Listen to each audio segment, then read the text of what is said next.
Alors, je n'ai rien à prouver. Cependant, DEA de droit privé fondamental. Voilà. C'est un vrai, bien sûr. Vous voulez voir mes autres diplômes?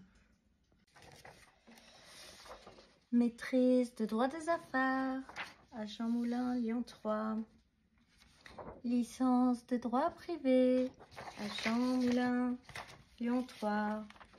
DOG, attestation de réussite. Je peux même vous montrer mon diplôme du bac.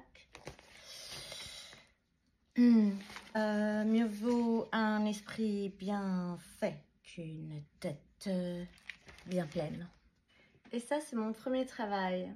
J'étais chargée de TD à la fac, à Lyon 3, en licence et en première année. Et ça, c'est mon mémoire. J'ai fait en DEA. La notion de fiction juridique. J'ai eu 15.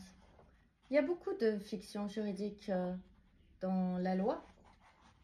Je ne vais pas vous faire un exposé. Mais vous vous doutez bien que la prescription, c'est un artefact.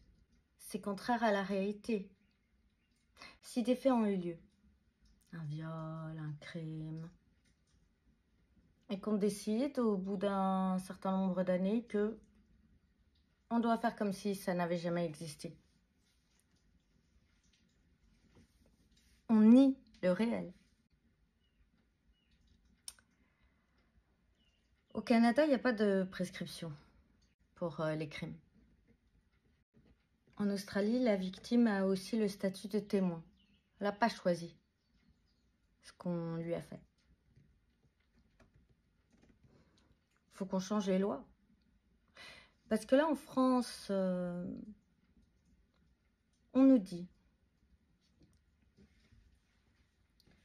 si vous portez plainte et que les faits sont prescrits, on va vous poursuivre en diffamation.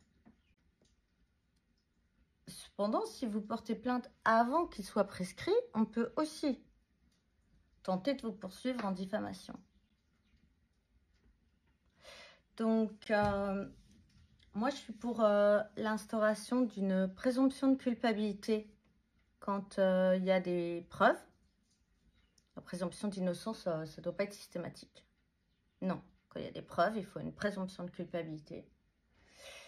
Je suis pour l'abolition de toutes les prescriptions.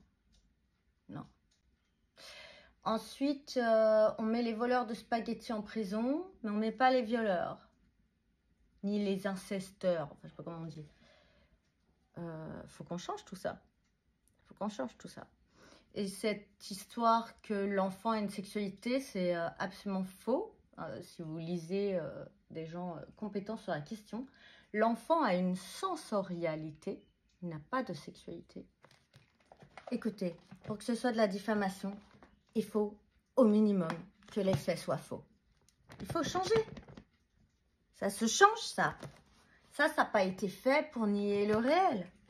Ça, tout ça. Ça n'a pas été fait, enfin, ça ne devrait pas avoir été fait pour descendre les victimes.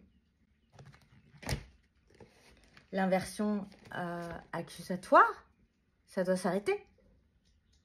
Alors, il faut aller en cour de cassation. Il faut aller à la Cour européenne des droits de l'homme. Il faut saisir le Conseil d'État.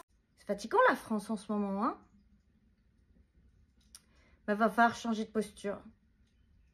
Je pense même que les juges n'arrêtent pas de classer tout le monde, d'envoyer promener tout le monde, enfin les juges du parquet. Au bout d'un moment, ils ne doivent pas être un peu dégoûtés d'eux-mêmes de faire ça. Bah si. En fait, on a besoin d'eux aussi. Quand un mec t'envoie ça, qu'on ferme le dossier et qu'on te dit que c'est pas du harcèlement, il y a un problème. La justice française préfère les hommes riches coupables aux femmes pauvres, victimes innocentes. En annexe, pourquoi on est nombreuses quand on a porté plainte pour des faits de violence sexuelle, harcèlement ou autre, à plus recevoir nos aides, nos droits, à subir des galères administratives qui ne semblent pas être de bonne foi.